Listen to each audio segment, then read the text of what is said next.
ഇന്നത്തെ നമ്മുടെ വീഡിയോ എന്താണെന്ന് വെച്ചാൽ ചെറിയ മത്തി കിട്ടിയിട്ടുണ്ട്. അപ്പോൾ അതൊന്ന് പറ്റിക്കാം. ഇവിടെ പറ്റിക്കുക എന്നൊക്കെ പറയും കേട്ടോ. മീൻ പറ്റിച്ചത്, പറ്റിക്കുക, മീൻ തോരൻ എന്നൊക്കെ പറയും. ഇവിടെ മീൻ പറ്റിക്കുക എന്നാണ് പറയുന്നത്.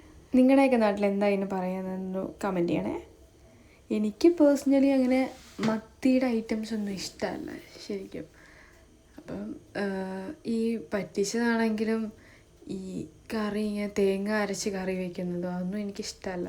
മീൻ വറക്കുകയാണെങ്കിൽ മാത്രമേ ഞാൻ കഴിക്കത്തുള്ളൂ. പിന്നെയും കറി വയ്ക്കുകയാണെങ്കിൽ തോന്നിയ മാത്രമേ കഴിക്കത്തുള്ളൂ കേട്ടോ.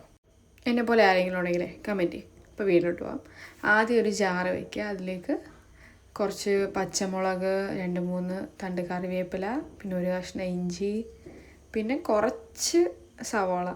വെളുത്തുള്ളി ഇല്ലായിരുന്നു കേട്ടോ. വെളുത്തുള്ളി ഇല്ലാത്തതുകൊണ്ട് ഞാനത് ചേർത്തില്ല. നിങ്ങൾ എന്തായാലും ഉണ്ടാക്കുമ്പോൾ ചേർക്കണം വെളുത്തുള്ളിയിലാണ് ഇതിൻ്റെ ഫ്ലേവർ മൊത്തം ഇരിക്കുന്നത്. അപ്പോൾ ഇതൊന്ന് നമുക്ക് ചെറുതായിട്ടൊന്ന് ചതച്ചെടുക്കാം. ഭയങ്കരമായിട്ട് അരച്ചെടുക്കണ്ട, ചതച്ചാൽ മാത്രം മതി കേട്ടോ. ചതച്ചിട്ട് കറിച്ചട്ടിയിലാണ് അപ്പം നമ്മൾ മീൻ പറ്റിച്ചത് വയ്ക്കാൻ പോണത്. അപ്പം അതിൻ്റെ കഴുകി വെച്ചിരിക്കുന്ന മീനൊന്നും വയ്ക്കുന്ന കഴുകിയിട്ട് ആ ചട്ടിയിലോട്ട് ഇട്ട് കൊടുക്കും. എന്നിട്ട് കുഞ്ഞുള്ളിയോ സവോള, ഞാൻ സവോളയാണ് എടുത്തേക്കുന്നത് ഇവിടെ. സവോള കുറച്ച് കുനുകുനാന്ന് ഒരു ഹാഫ് പകുതി മാത്രമേ എടുത്തിട്ടുള്ളൂ. അതങ്ങോട്ട് അരിഞ്ഞെടുക്കുക. എന്നിട്ട് ഒരു 2 പച്ചമുളക്, മറ്റേ അരച്ചതിനകത്ത് ഞാൻ 2 പച്ചമുളക് ഇട്ടിട്ടുണ്ട്. അപ്പോൾ അത് ഇതിനകത്ത് 2 പച്ചമുളക്, പിന്നെ തേങ്ങ തിരുമ്മിയത്, പിന്നെ മഞ്ഞൾപ്പൊടി, ഉപ്പ്, പിന്നെ 2-3 കഷ്ണം കുടംപുളിക്ക് നിങ്ങളുടെ നാട്ടിൽ എന്താ പേര് പറയുന്നത് കമൻറ്റ് ചെയ്യണേ. ഇനി വേറെ എന്തെങ്കിലും പേരുണ്ടോയെന്ന്. നമ്മളിത് 2 കുടംപുളി മാത്രം എടുത്തിട്ട് എന്നിട്ട് അതിനെ 3ആയിട്ട് പിച്ച് കീറിയിട്ടാണ് ഇട്ട് കൊടുക്കുന്നത്. എന്നിട്ട് ഞാൻ ചതച്ച് വെച്ചിരിക്കുന്നത് ഇട്ടിട്ട് കൊടുത്തിട്ട് നന്നായിട്ട് കൈകൊണ്ട് ഇളക്കി എന്നിട്ട് അടുപ്പിലോട്ട് വയ്ക്കുക.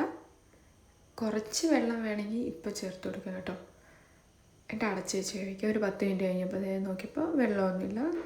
ഞാൻ കുറച്ച് ഒരു 1/2 ഗ്ലാസ് വെള്ളം മാത്രമേ ഇതിനകത്ത് ഒഴിച്ച് കൊടുത്തിട്ടുള്ളൂ. എന്നിട്ട് അടച്ച് വെച്ച് കഴിക്കുക. ഞാൻ അടച്ച് വയ്ക്കുന്നതിൻ്റെ കൂടുതൽ 2 തണ്ട് കറിവേപ്പിലയും കൂടെ വീണ്ടും ഇട്ട് കൊടുത്തിട്ടാണ് അടച്ച് വെച്ചത്. അപ്പോൾ നല്ല ടേസ്റ്റ് കിട്ടും.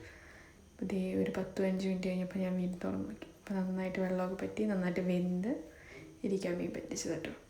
അപ്പോൾ നിങ്ങൾ ട്രൈ ഇങ്ങനെയാണ് ഉണ്ടാക്കുന്നതെങ്കിൽ ഇങ്ങനെ ഒന്ന് ഉണ്ടാക്കി നോക്കുക. അവസാനം ഞാൻ കുറച്ച് വെളിച്ചെണ്ണയും കൂടെ ഒഴിച്ച് കൊടുത്തു കേട്ടോ. എല്ലാവരും അപ്പോൾ ഇങ്ങനെയൊക്കെ ട്രൈ ചെയ്ത് നോക്കണം കേട്ടോ. ഇങ്ങനെ അല്ലെങ്കിൽ.